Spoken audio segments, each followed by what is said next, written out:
That's about as good as it's going to get, I think. Seems to do the job. Ooh. Have to sit at an angle that you don't look like the enormous heifer you are. I don't think I can manage that because I'm just a bit much down here. So, obviously, as per normal, spoilers ahead, because we're going to talk about Star Trek Discovery Season 3, Episode 6. And it felt to me a bit like... So, Season 1 was made by... We discussed this sort of briefly before. A whole bunch of other people. And then Season 2 people had Season 2 to get the show to where they would really like to do Star Trek, which is not in the past. So they set up the whole line, got them to the future, and as of this episode, this is the soft reboot.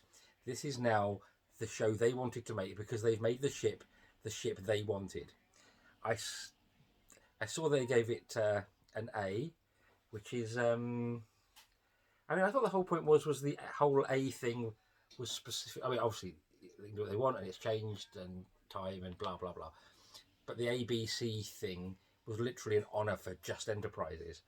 But then there was the Voyager J. Yes. Which sort of made sense because Voyager obviously would be some sort of very... It would be famous in history, in their history. So to keep Voyager with a name sort of made sense. But like they got a new Defiant in Deep Space Nine. It didn't get an A. It was just a new Defiant with the same registration. In fact, I believe the concession was it kept the registration. But that's just a bit of Trek geekery that I may even be wrong about. But I loved this. I love all the updates. I love the new stuff they've done now with Discovery.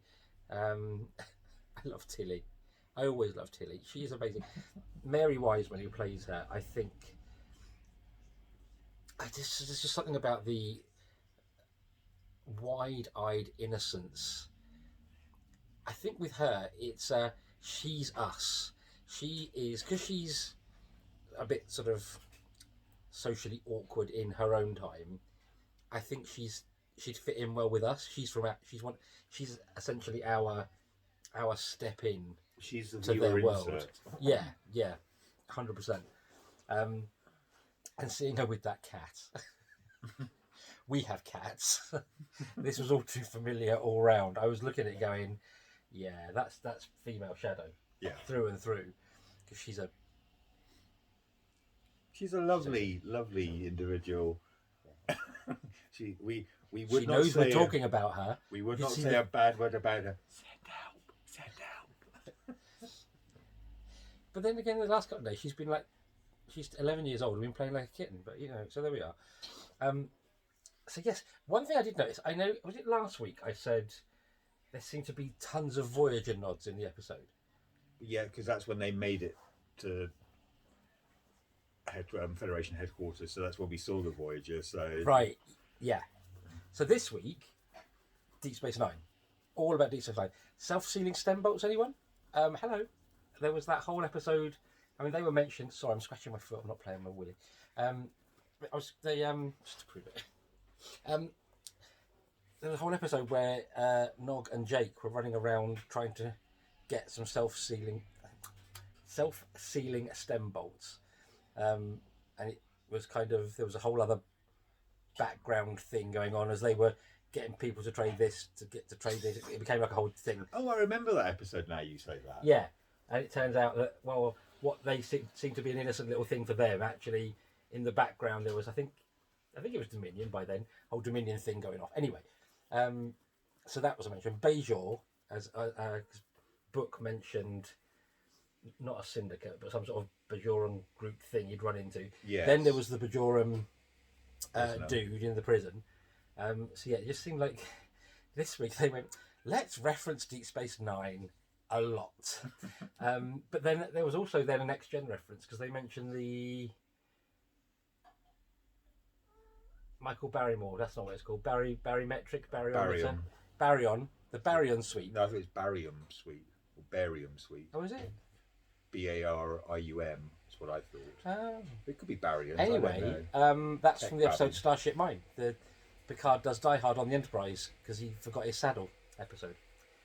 That's the green thing that's going across the ship, and he's squashed up at the end and he turns forward, turn it off, and it obviously it turns off. Oh, Just yes. it touches his foot because I know it's the Star one Trek.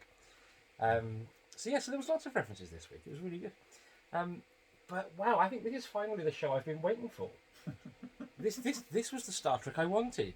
It's in the future. It's not a step backwards. It's terribly exciting. Things aren't great. You know, the Federation.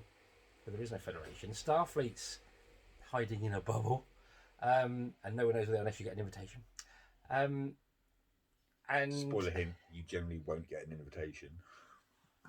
I wouldn't. And yeah, it's action. It's fun.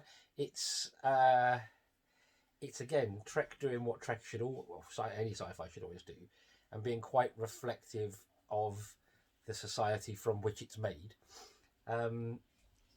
It's got nice balance of story, action, humour, very well performed. The Philippa Georgiou, Giorgio. I just call her because we're that good friends. Michelle Yeoh anyway is just awesome. But I am really intrigued to see what they're doing with that. Because it seemed to trigger this week when Michael said Tyler. So they mentioned Tyler. She suddenly gets a flashback to her saying son over what appears to be a dead body, bleeding, stabbed by a Klingon knife. So is it going to turn out that in some way, shape or form, that whole plot line from season 1 with the Klingon who wasn't a Klingon and blah, blah, blah, Tyler, is that going to turn out to be that he was her son? The original dude they based him on, experimented on, the DNA they used? I can't remember how that plot line resolved itself now. All I can see now in my head is Klingon nipples. No one needs that. We didn't need it then, season 1 showrunner. Thank you very much. So what's that all about? Where's that going? It was quite amusing. We were doing the whole Oh God, yes. with the Andorian dude. The whole oh God, if only they'd mentioned he had 3 days left to retire, we'd have known what was coming. And Book essentially doing his goodbye at the end to Michael Burnham. He may as well have just said, "Don't worry, I'll be back at the end of the season to rescue you." We'll see if that comes true. If it doesn't, I'll be really surprised. Or possibly mid-season break, or I don't know how they're doing it. I don't know how many episodes they've got. I'm not sure because they it's not that they're doing like the full like 22 They to 24 episodes. No one does that anymore. So you could argue they're pretty much at the halfway point now, and I suppose so. Yeah, 6. Yeah, and that actually ended as a sort of decent mid-season cliffhanger. If you did it, I don't think it's stopping this week. I think it carries on. Whether it'll be on next week, because next week's Thanksgiving in the States. But then because it's a streaming show rather than a broadcast show, I don't know. I just don't know. But yes, to me, it's this finally is kind of the Star Trek show I would really, really have liked from episode 1. I mean, I've done really good. I enjoyed season 1 for what it was. Enjoyed it a lot of the time. Loved season 2. But yeah, if it had been what I want, if you asked me what to make the show from the off, this would have been it. I think this is the first one this season I've loved. What do you think? I liked it. So I talked for 9 minutes. He has 3 seconds. That's our relationship in a nutshell. That's very true.